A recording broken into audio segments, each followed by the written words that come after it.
C.S. Lewis once wrote that the human tongue is a relentless instrument, and the most dangerous thing about it is that it often moves before the heart has truly spoken. How many regrets in life are born from words spoken too soon, too harshly, or too carelessly? How often do we wish we could pull back something we said in anger, frustration, or pride? Silence is not weakness, it is wisdom. In a world that demands constant opinion, endless chatter, and immediate reaction, God calls us to something far greater: restraint. He does not need us to fill every moment with words. He does not require our defense at every accusation. He does not urge us to prove ourselves in every debate. Instead, he tells us to be still, to wait, to listen. The tongue is like fire, capable of warming hearts or burning bridges. The moment a word is spoken, it cannot be undone. It carries weight, shaping lives, breaking spirits, or building hope. But how often do we wield this power recklessly? How often do we speak when silence would have been the wiser course? God often speaks in whispers, yet we drown him out with our own noise. He teaches us through stillness, but we rush to fill the void with our own wisdom. The greatest test of faith is sometimes not in what we say, but in what we choose not to say. The world may tell you to speak your mind, but God says, "Be still and know that I am God." In silence he works, in quietness he restores, and in the space where words are withheld, his voice becomes unmistakably clear. C.S. Lewis once wrote in Mere Christianity that the right to be heard does not automatically include the right to be taken seriously. Wisdom is not found in how much we say, but in knowing when to speak and when to remain silent. Silence is not weakness, it is wisdom. It takes strength to hold back words when emotions urge us to let them fly. The world sees restraint as a lack of confidence, but God sees it as a mark of understanding. In the book of Proverbs it is written, "Even a fool, when he keeps silent, is considered wise. When he closes his lips, he is considered prudent." Proverbs 17:28. There is a divine irony here. The less we say, the wiser we appear. But this is not about appearing wise. It is about cultivating true wisdom. We live in a world where voices are constantly raised in arguments. Opinions are broadcast without thought, and the loudest person is often assumed to be the most knowledgeable. Yet, the wisest among us are those who listen more than they speak. James 1:19 reminds us, "Everyone should be quick to listen, slow to speak, and slow to become angry." Why? Because words have power, and once spoken they cannot be retrieved. The damage done by reckless speech can take years to repair, if it can be repaired at all. In the Screwtape Letters, Lewis writes about the subtle ways in which demons influence humans, not by forcing them into great evil, but by encouraging small indulgences, like speaking when they should listen, defending themselves when silence would have been more powerful, and justifying words that should never have been spoken. Jesus himself, standing before Pilate, chose silence over self-defense. Matthew 27:14, not because he had no answer, but because he had no need to justify himself before man. How often do we speak out of fear of being misunderstood, out of the need to prove our point or to assert our worth? But what if true strength is found in holding our tongue? In The Great Divorce, Lewis paints a picture of souls clinging to their self-importance, talking endlessly, but never truly saying anything of value. Their inability to be silent keeps them from receiving truth. This is the tragedy of an unrestrained tongue. It fills the air with noise, but leaves no space for wisdom. Ecclesiastes 3:7 tells us, "There is a time to keep silence and a time to speak." But do we know the difference? Do we pause before speaking, weighing the impact of our words, or do we rush to fill every silence, fearing what might be heard in the quiet? The foolish man blurts out whatever comes to mind, but the wise man waits, observes, and speaks only when necessary. C.S. Lewis once observed that we are always falling in love with the sound of our own voice. This is the great temptation of the tongue. It convinces us that speaking is always necessary, always helpful, always justifiable. But the truth is, the tongue has the power to build or destroy, to bring life or devastation. A single word can lift a spirit, and another can crush it beyond repair. James 3:5-6 warns us, "The tongue is a small member, yet it boasts of great things. See how great a forest is set aflame by such a small fire, and the tongue is a fire, a world of unrighteousness."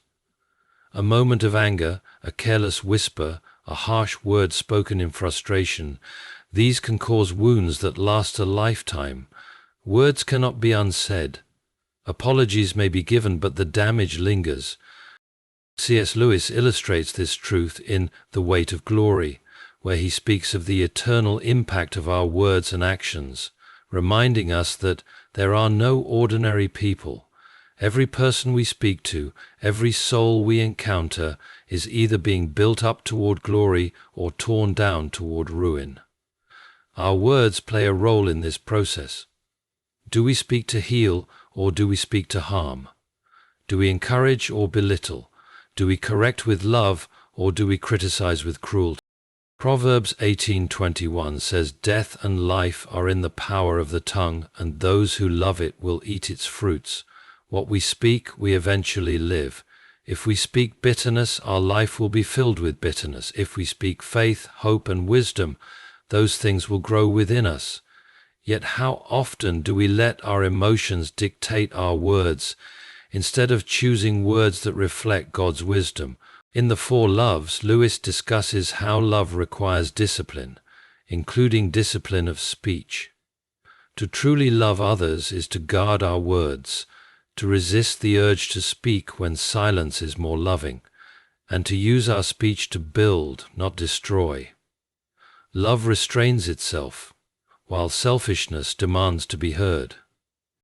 Jesus warned in Matthew 12:36, "On the day of judgment, people will give account for every careless word they speak."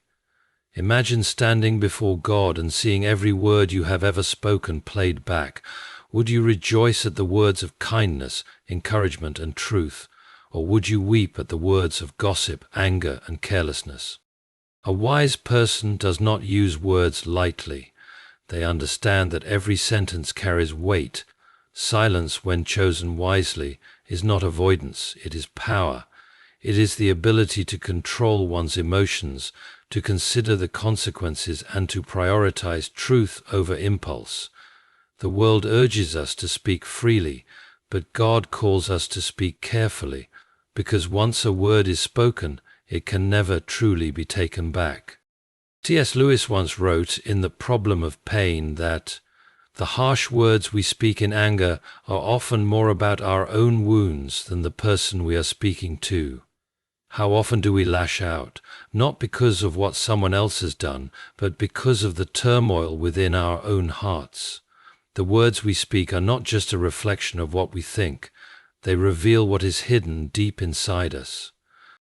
Luke 6:45 tells us, "Out of the abundance of the heart the mouth speaks." If our hearts are filled with anger, bitterness, or resentment, our words will reflect that. If our hearts are filled with peace, patience, and wisdom, our words will bring life.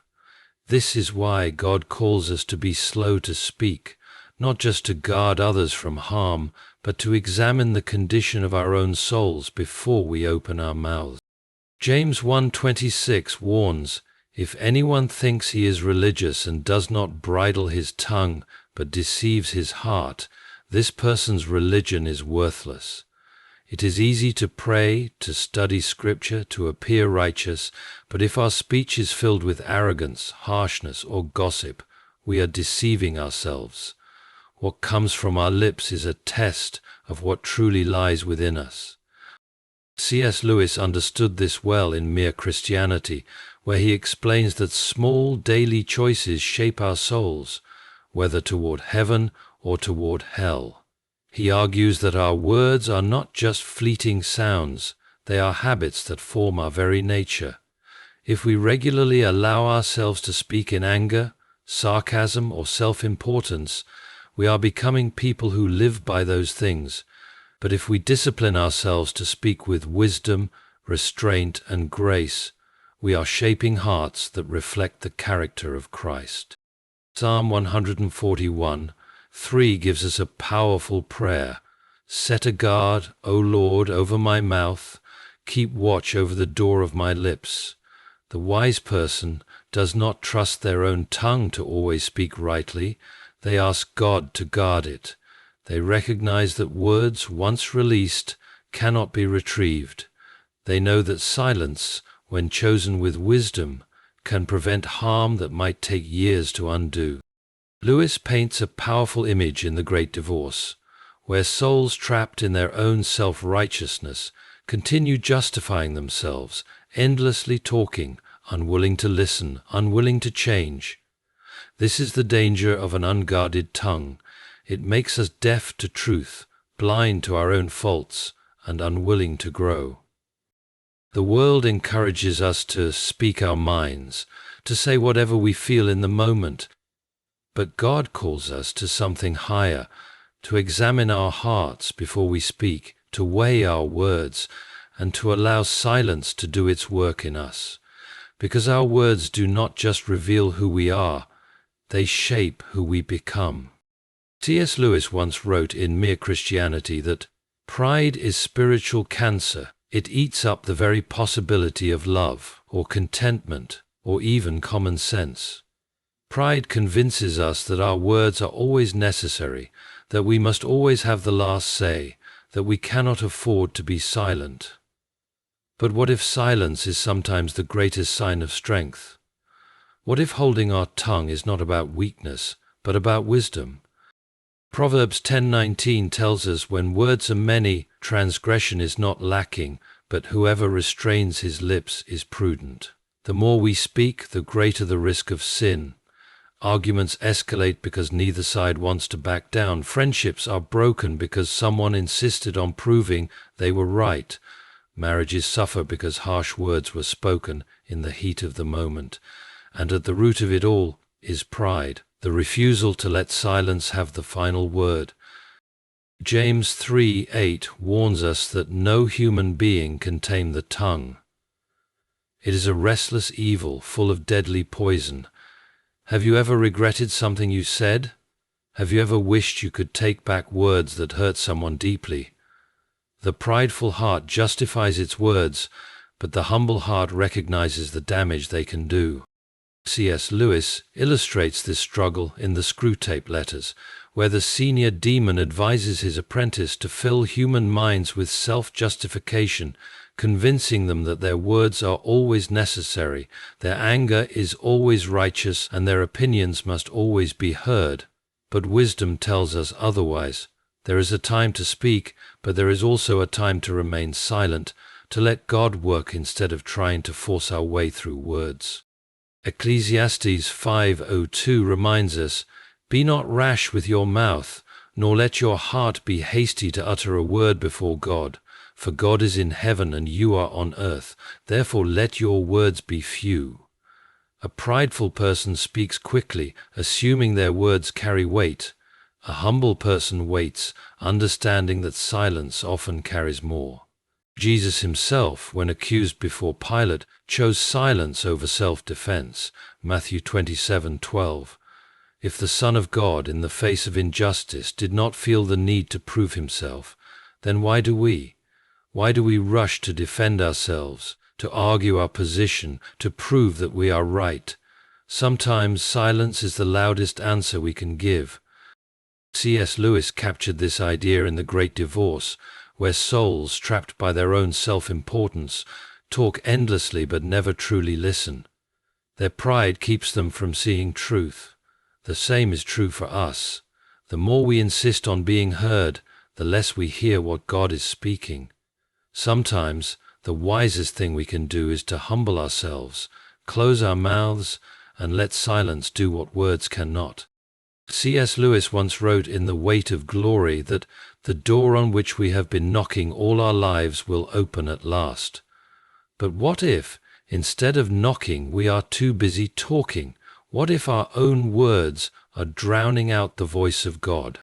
Psalm 46:10 tells us, "Be still and know that I am God." Yet how often do we fill the silence with our own voices, our own complaints, our own need to be heard? We pray, but we do not listen. We cry out, but we do not wait for an answer. We ask God for guidance, but we do not stop speaking long enough to hear His response. The noise of our own words keeps us from recognizing His voice. Elijah learnt this truth in 1 Kings 19:11. He expected to hear God in the mighty wind, the earthquake, the fire, but instead God spoke in a gentle whisper. The voice of God is not always found in the loud and the obvious.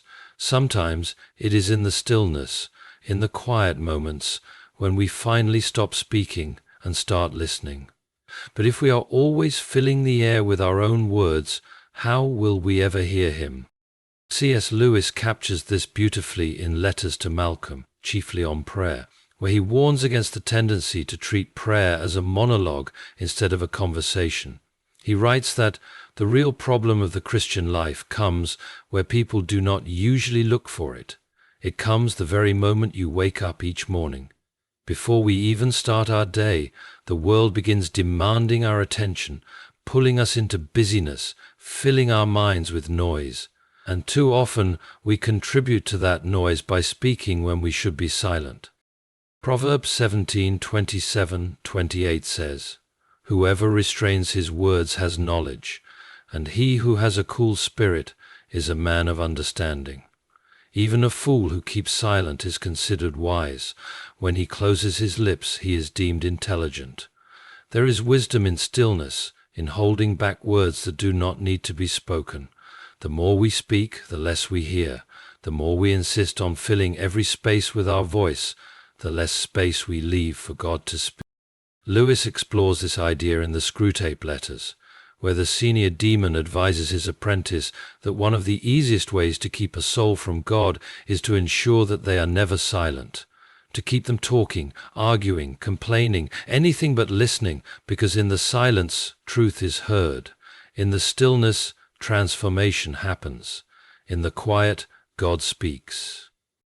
Isaiah 30:15 says, "In quietness and in trust shall be your strength." Silence is not weakness. It is not passivity. It is an act of faith. It is trusting that God is working even when we do not speak. It is believing that His voice matters more than ours. It is choosing to listen instead of always needing to be heard.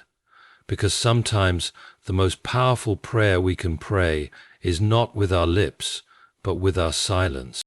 C.S. Lewis once wrote in The Four Loves that to love at all is to be vulnerable. But vulnerability is not always about speaking. It is often about knowing when to stay silent. Real love, the kind that transforms lives, is not found in endless words, but in quiet understanding, in the space between what is said and what is left unsaid. Proverbs 15:01 teaches, "A soft answer turns away wrath, but a harsh word stirs up anger." How many conflicts could be avoided if we simply learned to keep silent instead of reacting in the heat of the moment? How many relationships could be strengthened if we chose not to respond in anger, but instead allowed space for peace to take root? The greatest acts of love are often not in the words we speak, but in the ones we hold back. Jesus Himself modeled this kind of love in the face of false accusations. In Matthew 26:63, when questioned by the high priest, He remained silent. Before Herod, He did not defend Himself. Luke 23:9. This was not weakness, it was wisdom. He knew that love does not always need to prove itself. Love does not need to shout to be heard. C.S. Lewis in Mere Christianity explains that pride is the enemy of love. He writes that as long as you are proud, you cannot know God. And what is pride? if not the refusal to be silent when silence is needed. Pride demands to be right. Pride insists on having the last word. But love listens. Love understands. Love chooses silence over unnecessary conflict. James 1:19 reminds us, "Let every person be quick to hear, slow to speak, slow to anger." Love is not found in quick replies or sharp retorts. It is found in patience, in restraint, in the willingness to hold back a word that could cause pain. Words spoken in haste can wound deeply, but silence chosen in wisdom can heal wounds before they even begin. Lewis illustrates this in The Great Divorce, where he shows souls trapped by their own refusal to let go of their prideful arguments. They cling to their need to be right, even at the cost of their own joy. But those who find true love and peace are the ones who let go, the ones who stop insisting, stop arguing, stop filling the space with unnecessary words. They are the ones who learn that silence can be a bridge to understanding, rather than a wall between hearts. 1 Peter 3:10 says, "Whoever desires to love life and see good days, let him keep his tongue from evil and his lips from speaking deceit." Love does not always need to be spoken. Sometimes the deepest love is found in silence, the kind of silence that listens, that understands, that forgives, the kind of silence that reflects the heart of God.